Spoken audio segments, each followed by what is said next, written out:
小伙子，小伙子，你是不是疯了呀？这树结出那么多芒果，你把它砍了干嘛呀？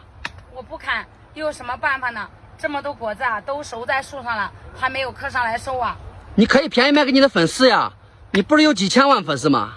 那行，你说卖多少？10块。10块，那也太贵了吧？